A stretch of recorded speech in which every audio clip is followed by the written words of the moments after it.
The movie starts with Dave, typical high school kid, hanging with his buddies Todd and Marty who live for comic books.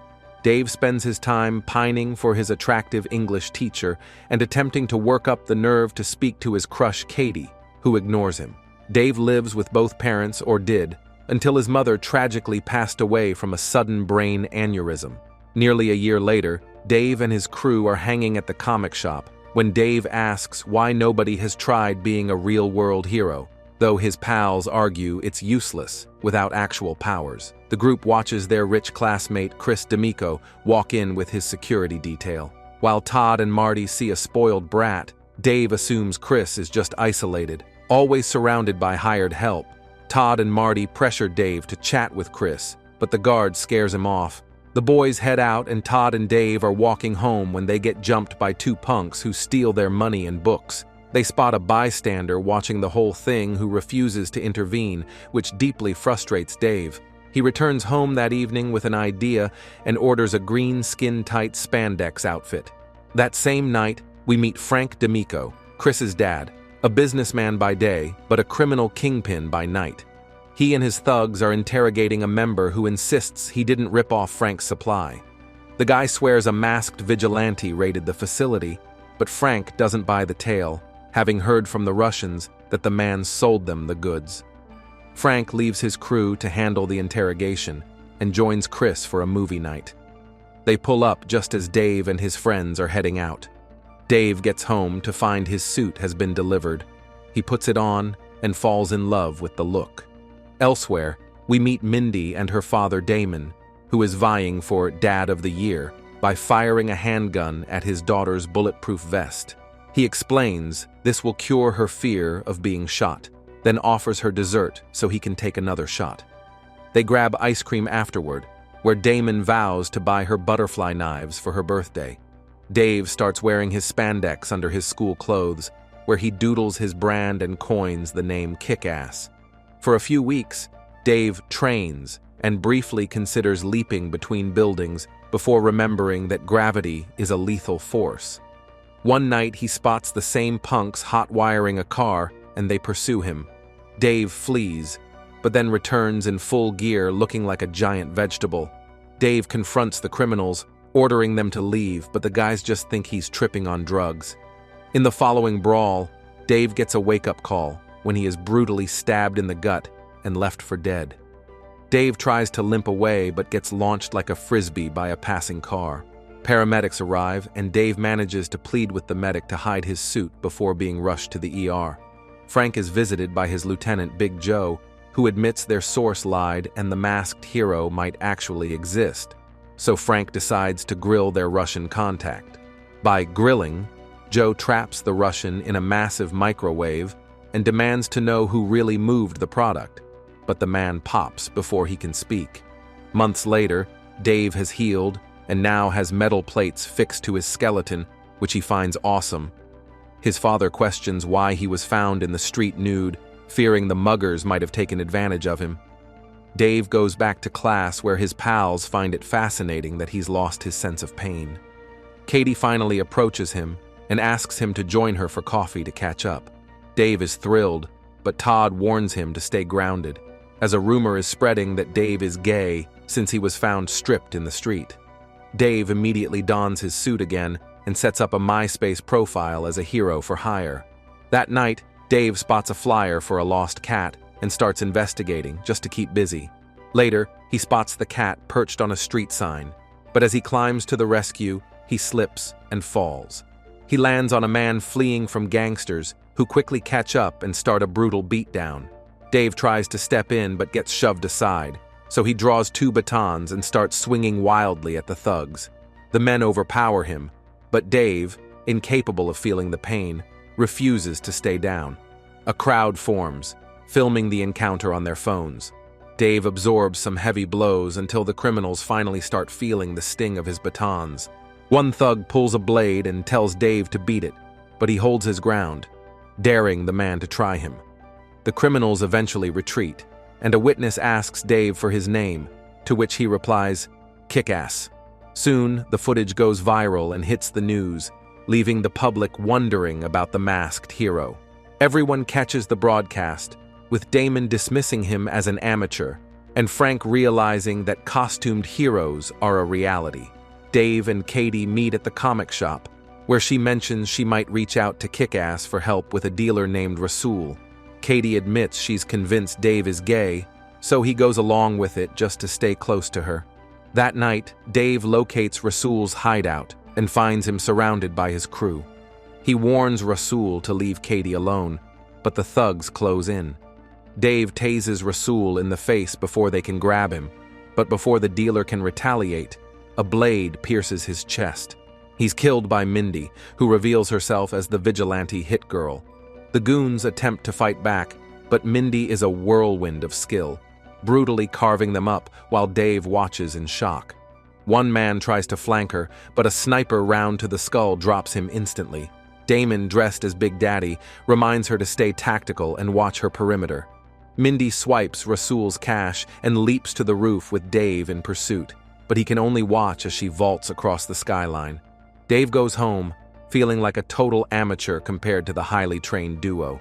Meanwhile, Big Joe shows Frank a blurry photo of a masked man who hit another warehouse, mistakenly believing it's Kick-Ass. Frank commands Big Joe to track Kick-Ass down and eliminate him. Dave is asleep when he's startled by Hit Girl and Big Daddy, who broke into his room.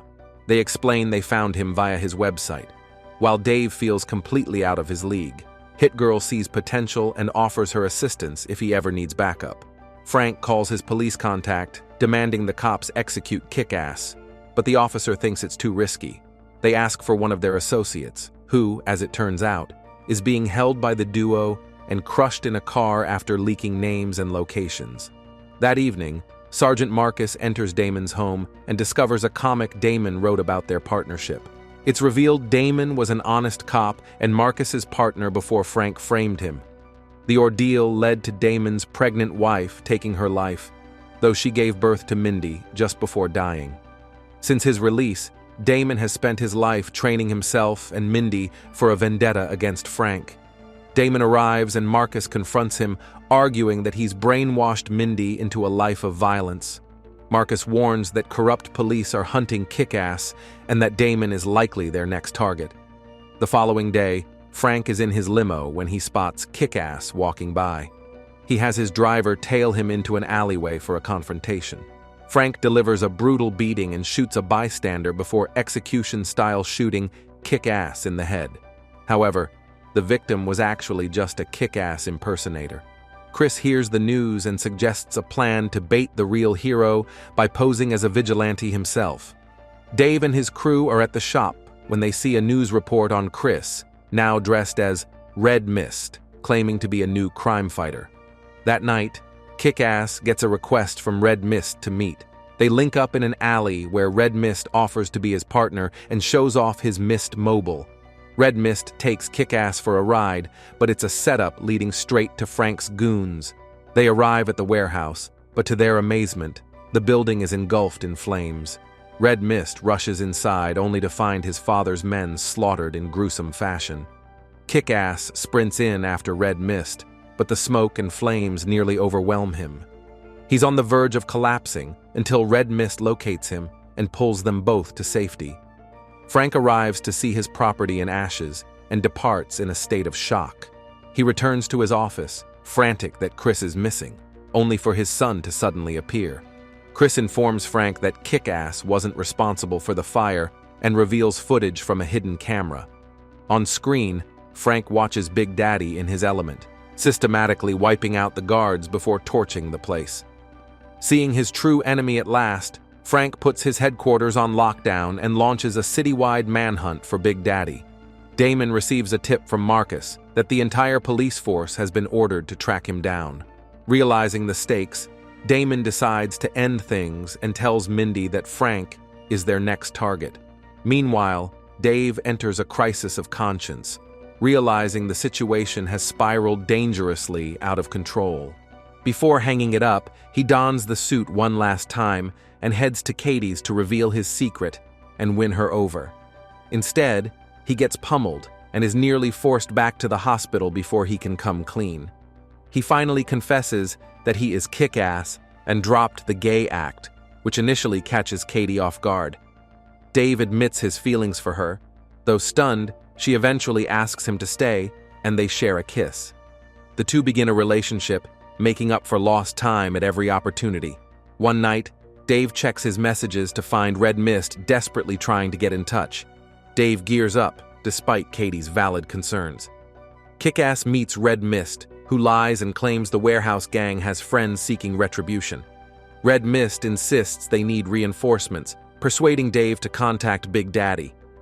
Big Daddy receives the ping and agrees to meet at a safe house, unaware that a truckload of Frank's soldiers is trailing them. They arrive at the rendezvous point, which is actually Big Daddy's hidden base of operations. As they enter, Red Mist suddenly fires on Hit Girl, blowing her through a window, just as Frank's men storm in and tase Big Daddy. The goons seize Kick-Ass as well, ignoring Red Mist's cries to let his friend go. The two are tossed into a van and hauled away. Frank's crew prepares to unmask and execute them on a live global stream. The broadcast goes live, with Katie, the cops, and the whole city tuned in. The thugs begin a savage beating on Big Daddy and Dave, who, despite his reinforced bones, is finally feeling the agony. His life flashes before him, thinking of Katie, his father, and his regrets. The men drench them both in gasoline. Just as the executioner prepares to strike a lighter, he's shot dead and the lights cut out. In the pitch black, someone activates night vision and begins picking off the guards one by one. The survivors return fire blindly into the dark before being silenced. One goon manages to ignite the spilled gas to create light, revealing Hit Girl. The gunfire forces her back as the flames begin to consume Big Daddy. With the gunman pinning her down, Big Daddy uses his final moments to shout tactical commands to his daughter. Mindy expertly maneuvers around the room, ambushing the remaining thugs and cutting the feed. Frank and Chris are left stunned. Hit Girl manages to extinguish the flames, and a dying Damon tells her how proud he is. Mindy barely gets out, "I love you," before her father passes away. Determined, Dave and Mindy commandeer Red Mist's car and head back to her lair, where she immediately begins gearing up for a final vendetta against Frank. Kick-Ass realizes Mindy is planning to storm Frank's headquarters solo and tells her she can't handle that army alone. He decides the only way to honor Big Daddy's memory is to join her in the final assault. Mindy arrives at Frank's skyscraper disguised as a lost schoolgirl, but instantly guns down the lobby guards. She reaches the upper levels in her full gear and begins systematically clearing the floor. The crew draws their weapons, but Hit Girl executes a legendary combat sequence, skillfully wiping out the entire room. Eventually, she runs dry on ammo and is pinned behind a counter, while the surviving thugs are too terrified to advance. They pressure one guy to investigate, but he's immediately taken out by her throwing knives. The lead bodyguard decides to end it by grabbing a bazooka stolen from Big Daddy's stash, while the others keep Hit Girl suppressed. He's about to blow her position apart when everyone is stunned to see Kick-Ass hovering outside, piloted by a jetpack with dual machine guns. He unleashes a hail of bullets, shredding the office and taking out the remaining guards. Mindy immediately rushes to face Frank and successfully disarms him. Frank sends Chris to intercept Dave while he deals with Mindy personally, dropping her with a brutal kick, which is definitely a felony. Mindy recovers and strikes back, but Frank begins violently strangling her. She tries to break free, but Frank's strength is too much, and he slams her into the floor. Meanwhile, Dave and Chris are duking it out with batons, trying to land a finishing blow, but only succeeding in knocking each other unconscious. Frank reaches for his sidearm to execute Mindy, but Dave wakes up just in time to confront him with the bazooka, blasting Frank through the window to his death. Dave scoops up Mindy, and they fly off into the night. The two finally exchange real names before striking a goofy pose mid-air. A few weeks later, Mindy has moved in with Marcus and started at Dave's high school. On her very first day, some local bullies learn a painful lesson about why they should never mess with the new girl. The story comes to an end. That's all for this video. I hope you liked it. If you did, give it a thumbs up, subscribe, and turn on notifications so you can be notified when we upload a new video. Thanks for watching.